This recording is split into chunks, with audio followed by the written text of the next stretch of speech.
बिस्मिल्लाहिर्रहमानिर्रहीम। अस्सलाम वालेकुम नाजरीन। 9वीं की दिहाई की बेहतरीन फिल्म स्टार नगमा खान भी मोदी गवर्नमेंट के काले कानून के खिलाफ बोल पड़ी और पूरी तफसील से कानून के खिलाफ अपनी राय दी। मगर अफसोस के सिर्फ फिल्मों में बहादुर, निडर, जानबाज और नाइंसाफियों के खिलाफ लड़ने मरने वाले हीरो जो सो कॉल्ड मुस्लिम भी हैं, उन्होंने चूड़ियां पहन रखी हैं जो पहले तो नजर नहीं आती थी, मगर अब टीम खरा सच ने इनको चूड़ियां भिजवा दी हैं। अब कम से कम मर्द और नामर्द का फर्क पता चल सकेगा। शाहरुख खान, आमिर खान, सलमान खान बेशर्मों को आज भी शर्म नहीं आई, जबकि पुराने लेजेंड अदाकार शुबाना आजमी और नसीरुद्दीन शाह भी काले कानून के खिलाफ खुलकर बयान दे चुके हैं। और बहुत से हिंदू गुलकार और अदाकार भी अपने करियर को खातिर में ना लाते हुए आवाज बुलंद कर रहे हैं, जिनमें दीपिका पादुकोण सरे फहरिस्त हैं। वीडियो मुलाहजा करें। नगमा खान मीडिया से बात कर रही हैं। शाहीन बाग दिल्ली में प्रोटेस्ट करने वालों का हौसला बढ़ाने के लिए उन्होंने भी वक्त निकाला है। जाने में लाखों रुपए खर्चा कर दिए, लेकिन एक डेथ सर्टिफिकेट उनका अभी तक उनको योगी सरकार ने नहीं दिया, जबकि उनकी पैदाइशी कानपुर की है।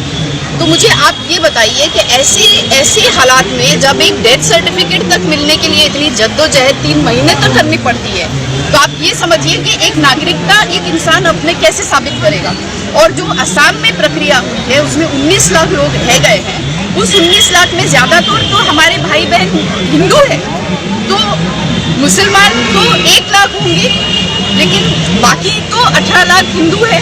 तो उनमें जो मुसलमान थे उनमें एक वहाँ की एक CM भी थी मुसलमान, वो रह गई। वो 38 साल तक उन्होंने ड्यूटी की एयरफोर्स में, लेकिन उनका भी नाम उस NRC में नहीं था, वो भी हिंदू थे।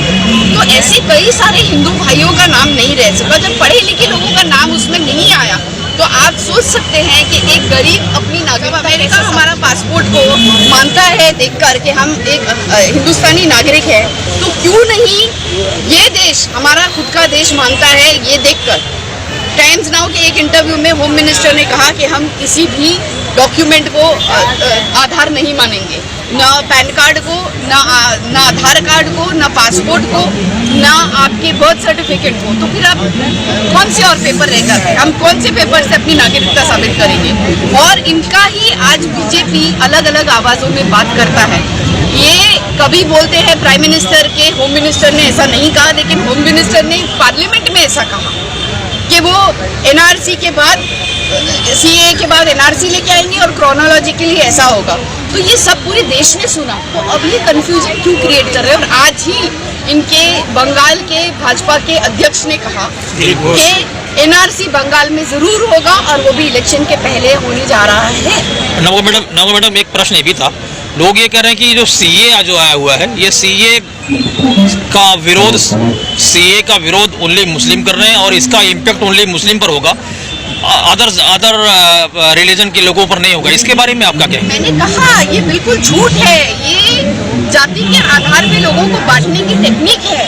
ज्यादा हिंदू भाइयों को इससे इफेक्ट होगा, क्योंकि आप चुनिंदा लोगों को लाना चाहते हैं, लेकिन जहाँ ये प्रक्रिया आसाम में हो चुकी है उसमें 18 लाख हिंदू रह गए और 1 लाख मुस्लिम मुश्किल से होंगे जो रह गए।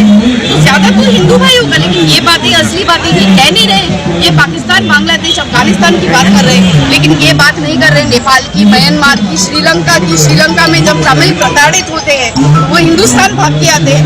नेपाल में क्रिश्चियन प्रताड़ित होते हैं तो वो हिंदुस्तान भाग के आके नागरिक बनना चाहते हैं। तो ये सब ये पहले भी था, ये कोई नई बात नहीं है कि ये नया आया है, लेकिन ये कभी जाति के आधार पर नहीं था जो पहली बार इसको किया गया।